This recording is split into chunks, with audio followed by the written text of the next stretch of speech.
Armor is an elusive and difficult to capture art form, and yet is almost a requirement when one wants to depict a fantasy world in a believable manner. However, I find that many forms of visual media, whether they be film or games, often fall short when it comes to giving armor a place in their world. Most seem to usually settle for borrowing from a variety of historical sources or ignoring historicity nearly entirely for novel designs. The latter usually results in designs that seem to have little conception of how the human body behaves, while the former often results in a jarring hodgepodge of clashing forms. And many times these designs, while historically informed, usually have little to do with their actual historical counterparts, due to the same misunderstandings that plague the brand new designs. For anyone who wishes to source an historical inspiration for their fantasy world, I would advise that they narrow their focus to within at most a few decades from history. There can be drastic changes in armor in the course of a decade as they conform to the fickle tastes of powerful men. Along with this simple tip, I want to show you a way to look at armor that you may not have thought of before, and should you choose to elaborate and expand upon these designs, to show how to do so in a way that complements the rest of your world. Note, I will be using European armor of the late Middle Ages and early modern period, but the principles will influence how you think about all armor, even the completely fantastical. To begin, let's look at one of the most important spots of the armor, the cuirass. I like to think of the cuirass broken down into two sections, the upper breastplate and backplate, which cover the thorax and most of the vital organs, and the lower portion, which protects the gut, hips, and groin. It is typically composed of articulating plates called lames, and together is referred to as a fold. The upper thoracic portion of the cuirass terminates just underneath the ribcage and squeezes the body in the narrow soft spot between the ribcage and the iliac crest, called the natural waist. Many of you who have watched videos about armor in media or dabble in armor yourselves might know of the oft-repeated idea that this is due to weight distribution, and perhaps more importantly, ease of movement. While this is certainly a true claim, it is not the entirety of the reason for this particular shape. In fact, it probably ignores one of the most important reasons of all. Another key feature of the breastplates of this area specifically are the deep and round curves, which when paired with the termination area, gives a very wasp-waisted silhouette to the man-at-arms. This feature will usually have a variety of claims as to why it's designed this way, most commonly that it provides a glancing surface to incoming blows, and that it gives the armor much more structural integrity than if it had just been a flat plate. But then again, it seems to me that this is ignoring one of the largest factors of armor design throughout history, despite the previous claims no doubt being true. It's puzzling that these claims do not explain the, by comparison, unusual silhouettes of armors that came not long after the ones seen previously. The peace god breastplates of the 16th century harnesses seem to fly in the face of the principles discussed prior, where the bottom of the breastplate seems to terminate quite low compared to the shapes of the late Middle Ages. And even within the Middle Ages, one can see a broad range of shapes, where the earlier Italian armors seem to conform very well to assumed principles. These later German harnesses will have a bit of play where the breastplate ends in the front and to where the curves are located, sometimes giving what is called a weasel-waisted silhouette instead. This is also seen in depictions of some English armors as well, although no English armors from the 15th century survive. And in the 17th century, once again, the front of the breastplate raises back up to the natural waist, but it has become much flatter than the deep curves seen in earlier armors.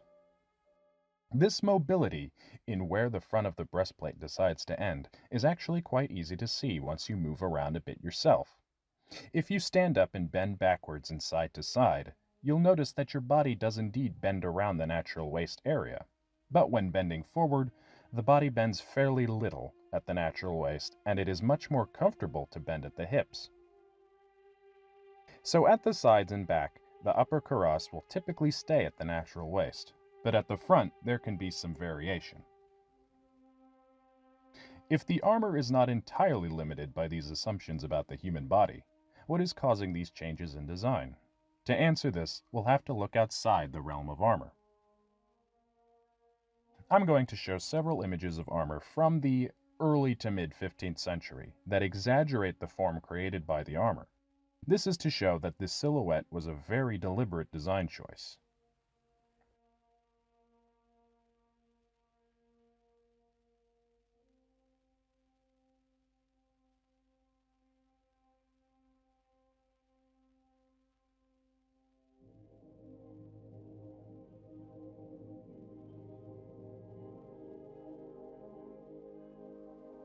Wait a second, that's not a man in armor.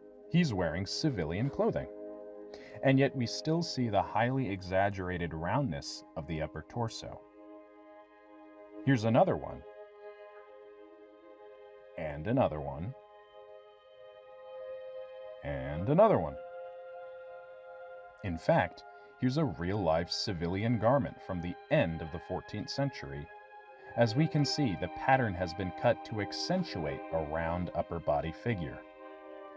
And now, we can see the real answer for the shape of the late 14th and 15th century cuirass, up to a certain point. I would argue that the main reason for this shape is an attempt to emulate the fashionable male silhouette of the day. The shape of the armor is mimicking clothing. As we shall see, this principle dictates much of the other design choices seen in later and prior eras of armor. Following this principle, we can finally understand the reasons for the changes in the look of armor through to the 17th century.